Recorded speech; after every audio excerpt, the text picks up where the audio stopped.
अस्सलामुअलैकुम दोस्तों, आज मैं आपको जिस ड्रग के बारे में बताता हूँ है बेंजोबायोटिक।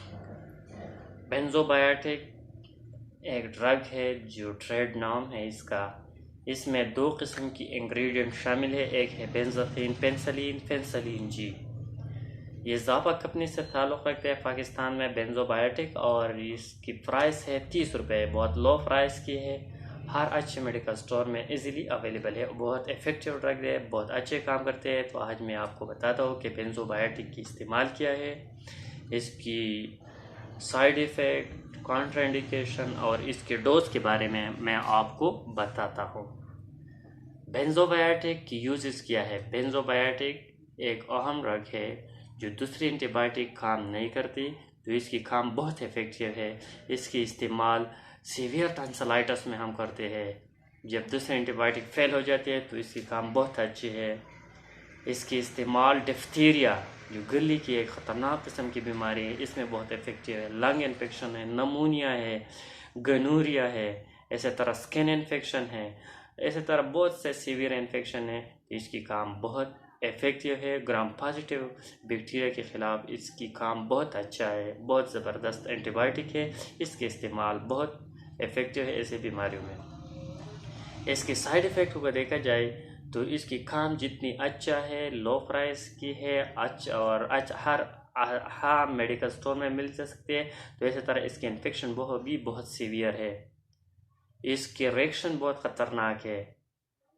तो ऐसा चाहिए कि ये आप डॉक्टर के प्रिस्क्रिप्शन के बगैर कभी भी नहीं ख़रीदना चाहिए, और एक मुस्तनद डॉक्टर के प्रिस्क्रिप्शन के साथ ले, और एक मुस्तनद शख्स को चाहिए कि वह लगाई जाए। ऐसे आम शख्स को नहीं लगाना चाहिए, क्योंकि इसकी रिएक्शन और साइड इफ़ेक्ट भी बहुत ख़तरनाक है।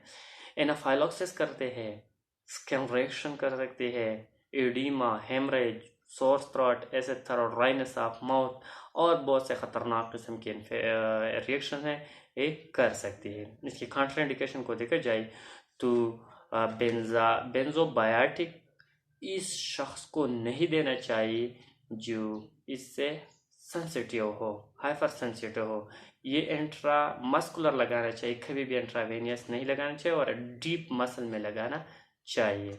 इसकी डोज की बात किया जाए तो ये मिलीग्राम में अवेलेबल नहीं है, ये यूनिट की फॉर्म में अवेलेबल है, जिससे 0.6 मिलियन यानी 6 लाख 12 लाख इस तरह यूनिट में अवेलेबल है, और इंट्रामस्कुलर लगाना चाहिए।